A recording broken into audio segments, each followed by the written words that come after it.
Power ಅಂದ್ರೆ ಅಧಿಕಾರ. ಈ ಜಗತ್ತಿನಲ್ಲಿ ಒಂದು ನಿಯಮ ಎಲ್ಲಕ್ಕಿಂತ ದೊಡ್ಡದು: ನಿಮ್ಮ ಬಾಸ್ ಅಥವಾ ಮೇಲಧಿಕಾರಿಯನ್ನು ಎಂದಿಗೂ ಮೀರಿಸಬೇಡಿ. ಇದು ರಾಬರ್ಟ್ ಗ್ರೀನ್ ಅವರ ದ 48 ಲಾಸ್ ಆಫ್ ಪವರ್ ಪುಸ್ತಕದ ಮೊದಲನೇ ನಿಯಮ. ಇದು ಬರೀ ಒಂದು ಸಲಹೆ ಅಲ್ಲ, ಇದು ಯಶಸ್ಸು ಮತ್ತು ಸೋಲಿನ ನಡುವಿನ ಗೆರೆಯನ್ನು ನಿರ್ಧರಿಸಬಲ್ಲ ಒಂದು ತಂತ್ರ.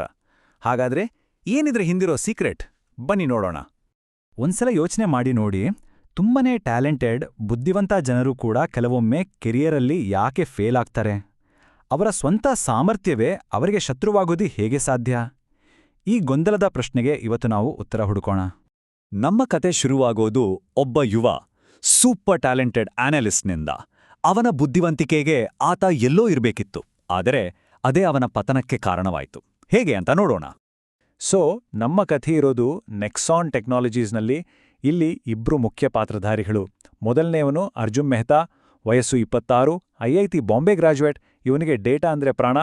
ಇನ್ನೊಬ್ರು ವಿಕ್ರಮ್ ಸೂದ್, ವಯಸ್ಸು 44, 15 ವರ್ಷದ ಎಕ್ಸ್ಪೀರಿಯನ್ಸ್.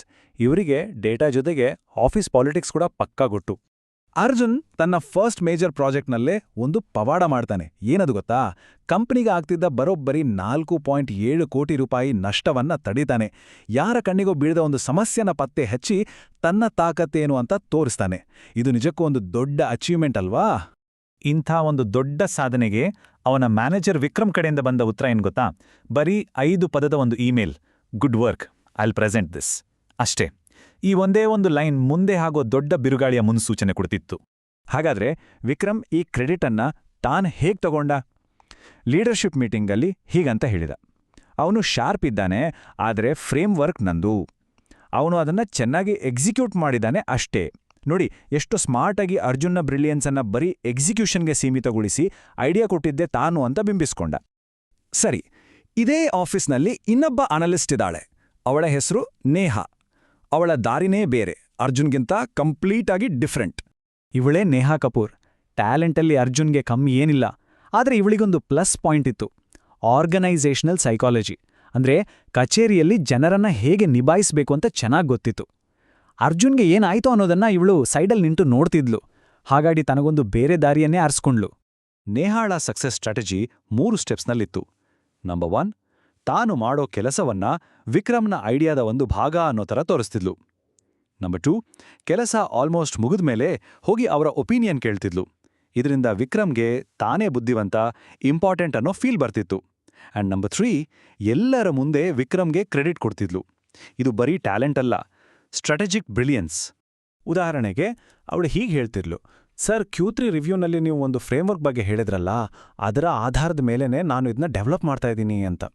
ಈ ಒಂದು ಮಾತು ಸಾಕಿತ್ತು ಮ್ಯಾನೇಜರ್ಗೆ ತಾನು ಮುಖ್ಯ ಅನ್ನೋ ಫೀಲ್ ಕೊಡೋಕ್ಕೆ. ಹಾಗಾದ್ರೆ ಅರ್ಜುನ್ ಮತ್ತು ನೇಹಾ ಇಬ್ಬರ ರಿಸಲ್ಟ್ಸ್ನಲ್ಲಿ ಇಷ್ಟೊಂದು ವ್ಯತ್ಯಾಸ ಯಾಕೆ ಬಂತು? ಇದರ ಉತ್ತರ ಇರೋದು ಪವರ್ ಸೈಕಾಲಜಿಯಲ್ಲಿ.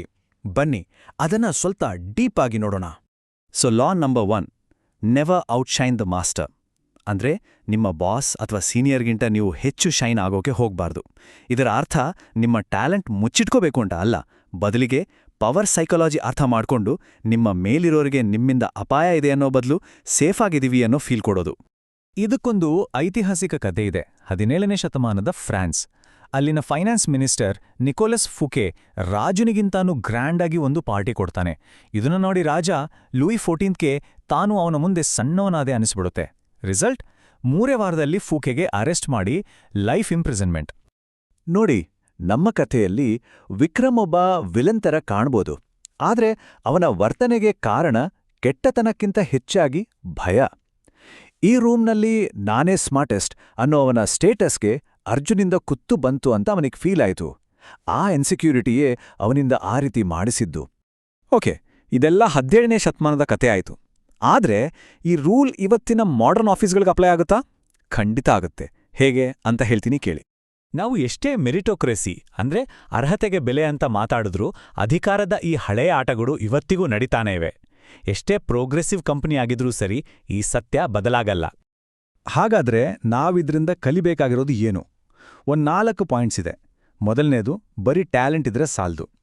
ಎರಡನೇದು, ಸಂದರ್ಭ ತುಂಬಾನೇ ಮುಖ್ಯ. ಮೂರನೇದು, ನಿಮ್ಮ ಯಶಸ್ಸು ಎಲ್ಲರ ಯಶಸ್ಸು ಅನ್ನೋ ಥರ ತೋರಿಸ್ಬೇಕು. ಕೊನೆಯದಾಗಿ, ನಿಮ್ಮ ಬಾಸ್ಗಳನ್ನ ಜಾಣ್ಮೆಯಿಂದ ಸ್ವಲ್ಪ ಸಹಾನುಭೂತಿಯಿಂದ ನಿಭಾಯಿಸಬೇಕು. ಹಾಗಂತ ಮಾತ್ರಕ್ಕೆ ನಿಮ್ಮ ಟ್ಯಾಲೆಂಟನ್ನ ಬಚ್ಚಿಡ್ಬೇಕಾ?